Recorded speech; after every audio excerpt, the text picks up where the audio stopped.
absolutisht nuk vot kemi kërkuar nga qytetari i Republikës Kosovës.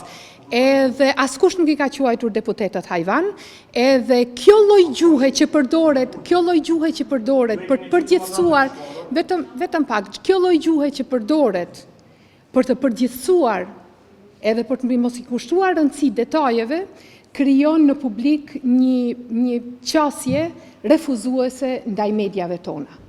Prandaj, askush nuk i ka quajtur deputetët hajvan, ju e dini fort të mirë që është quajtur një person i cili ka bërë premtime të cilat nuk kanë qenë jo vetëm pjesë, e te kalonin shumën jo vetëm të buxhetit shtetit, por e te kalonin madje edhe shumën e gjithë GDP-s së Republikës Kosovës. Në atë kontekst është përdor ajo fjalë dhe ju mund ta përsërisni sa herë të doni.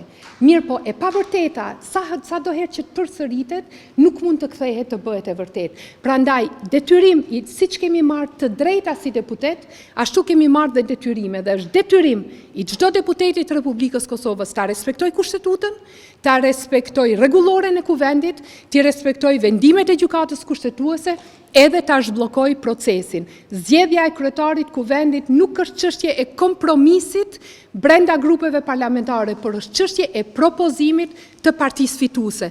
Dhe le të përsëritet edhe 100 herë deklarata e opozitës që ka, domethënë që ne po e bllokojmë për shkak të propozimit ton, mirë po ajo është një justifikim totalisht i pavërtet. E vërteta është se ka interesa që qëndrojnë përtej kësaj që po flasim sot, edhe ato janë krijimi i një qeverie e cila nuk e respekton vullnetin e qytetarëve të shprehur me 9 shkurt të këtij viti. Unë ju falenderoj shumë.